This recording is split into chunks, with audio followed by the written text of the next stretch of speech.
ये जैक की जिंदगी का अब तक का सबसे खतरनाक और मौत के करीब का पल था। एक ऐसा गुफा जहां से निकलना किसी चमत्कार से कम नहीं था। इस वक्त वो पहले से कहीं ज्यादा बेचैन था क्योंकि अंडरग्राउंड नदी का पानी उसके आधे चेहरे तक पहुंच चुका था। अगर वो समय रहते बाहर न निकला तो कभी भी पूरी तरह डूब जाने का खतरा था, और अगर किसी तरह पानी ना बढ़ा तब भी सीमित ऑक्सीजन उसे दम घोंट कर मार सकती थी। आगे गुफा इतनी गहरी थी कि उसकी सीमा आंखों से नहीं दिख रही थी, और पानी अब गुफा के फर्श से बस कुछ ही सेंटीमीटर नीचे था। सबसे डरावनी बात यह थी कि इतनी तंग जगह में ऑक्सीजन तेजी से खत्म हो रही थी, और जैक को अब सीने में भारीपन महसूस होने लगा था। उसने फौरन 2 गहरी सांसें ली और खुद को शांत किया। उसे अच्छी तरह पता था कि अगर वो घबरा गया तो यही घबराहट उसे खत्म कर देगी। कुछ घंटे पहले अचानक पानी का स्तर बढ़ा था और टीम के कुछ लोग बिल्कुल तैयार नहीं थे। सौभाग्य से जैक के पास एक छोटा स्कूबा ऑक्सीजन सिलेंडर था, जिसकी मदद से वो लगभग 15 मिनट तक पानी में तैरते हुए यहाँ तक पहुंच पाया। लेकिन अब उस सिलेंडर में भी ऑक्सीजन लगभग खत्म हो चुकी थी। बाकी का रास्ता उसे पानी की सतह से चिपक कर बड़ी मुश्किल से तय करना था। आगे कई रास्ते एक दूसरे से टकरा रहे थे और जैक अब चट्टान से सिर लगाकर बड़े गहरे सांस ले रहा था, खुद को शांत रखने के लिए, ताकि सोचने की ताकत बनी रहे, क्योंकि अगर उसने गलत रास्ता चुना तो शारीरिक और मानसिक दोनों तरह से बुरा असर पड़ता। अच्छी बात यह रही कि जैक ने पानी के बहाव की दिशा को सही तरीके से समझा और एक बड़ी सी खाली जगह में पहुंच गया। थोड़ी देर के आराम के बाद रास्ता थोड़ा खुला और टीम आगे बढ़ने लगी। इसका मतलब था कि जिंदगी अब थोड़ी और करीब लग रही थी। अब पानी इतना नहीं था कि तैरना पड़े। वे आधे तैरते आधे चलते हुए आगे बढ़ते रहे। शरीर को सिकोड़कर चलना थकाऊ जरूर था, लेकिन फिर एक पतली सी दरार ने सबके लिए थोड़ी राहत दे दी। जैसे ही वो सब झुककर उस दरार से आगे बढ़े, अंधकार का डर एक बार फिर से लहर की तरह वापस आया। लेकिन आगे चल रहे साथियों की हेलमेट लाइट की हल्की रोशनी उन्हें रास्ता दिखाती रही, जिससे माहौल उतना डरावना नहीं लगा। जैक को महसूस होने लगा था कि अब वो गुफा के मुहाने के काफी करीब है।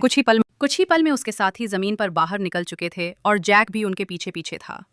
आखिरकार वो सब एक पुराने छोड़े गए कुएं के रास्ते बाहर निकल पाए, और बाहर धूप खिली हुई थी। उस एक पल में ऐसा लगा जैसे मौत के दरवाजे से लौटकर जिंदगी ने फिर से बाहों में भर लिया।